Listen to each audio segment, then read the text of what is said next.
The US just launched an airstrike on the Houthi rebels in Yemen. So who are the Houthi rebels and how does this all tie back to Israel and Iran? As always, it's complicated, but let's try to break it down.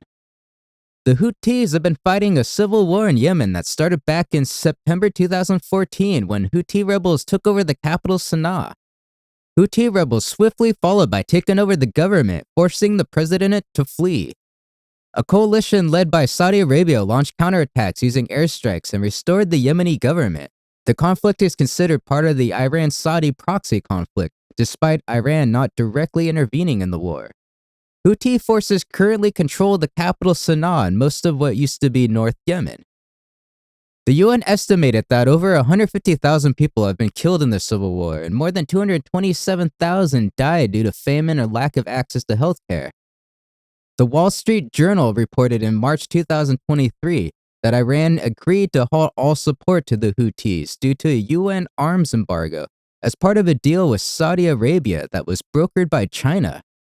However, Iran has continued to maintain military and logistical support for the Houthis. The Houthis are a Shia Islamist group, something we'll be hearing a lot today.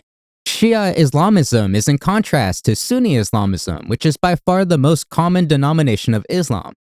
Sunni Islamism believes that Muhammad left no successor, where Shia Islamism believes that he did.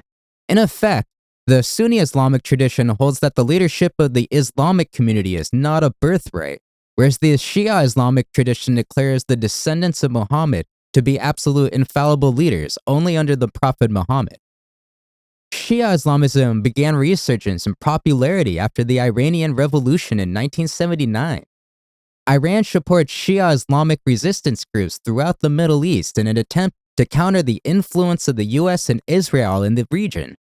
They are part of a coalition called the Axis of Resistance, led by Iran that includes the Houthi rebels, the Hezbollah rebels in Lebanon, the Islamic resistance in Iraq, and the Popular Mobilization Forces also in Iraq. For the past year, the Houthi rebels have been launching attacks against ships in the Red Sea in protest of the US and Israeli war against Hamas. They have used drone boats carrying explosives, already taking down 2 ships. These attacks have mostly gone on without retaliation, forcing ships to reroute their shipping lanes around Africa in an extremely costly measure to avoid danger.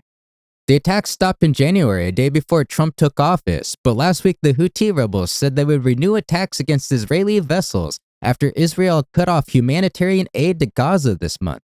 On Saturday, March 15th, Trump ordered a series of airstrikes against Houthi-held areas in Yemen.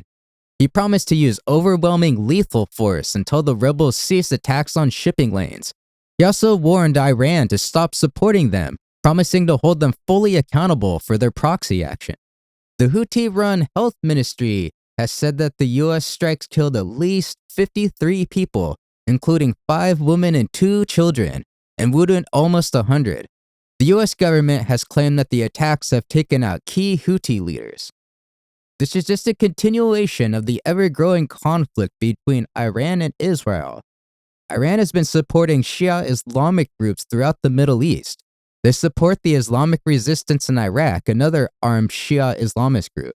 Starting in October 2023, the Islamic resistance in Iraq launched a series of attacks with drones and rockets at US bases in Iraq, Jordan, and Syria. The attacks mostly caused minor injuries but killed 3 US servicemen. Iranian officials claimed on October 30, 2023 that the attacks were because of wrong American policies, which again included the US government's backing of Israel during the Israel-Hamas war. In Lebanon, Iran supports the Hezbollah, a non-state Shia Islamist political party and paramilitary group. It was founded in 1982 after the Israeli invasion of Lebanon. Since October 2023, they have been at war with Israel. The conflict led to an Israeli invasion of Lebanon, which is currently in a ceasefire. All of this is to say that most of the wars and conflicts in the Middle East revolve around the dispute between Iran and Shia Islamic groups backed by Iran and the coalition of Israel, the US, and Saudi Arabia. The US Navy also has to police much of the world's shipping lanes to counter piracy and terrorism, which is extremely costly to US citizens, and thus makes it a common target of terrorist groups looking to retaliate against US foreign policies. The situation is extremely complicated and unlikely to be resolved anytime soon. It reminds me of the cartel situation in Mexico, where a paramilitary group is funded to fight the cartels. And then after they win and the government stops paying them, they just take over the cartel business. And now the government has to train and fund an even stronger mercenary group to fight the new cartel. Unfortunately, there's probably always going to be a struggle for power. Thanks for watching. Boop that like and subscribe buttons for more videos like this, and we'll catch you next time. Cat Ballz.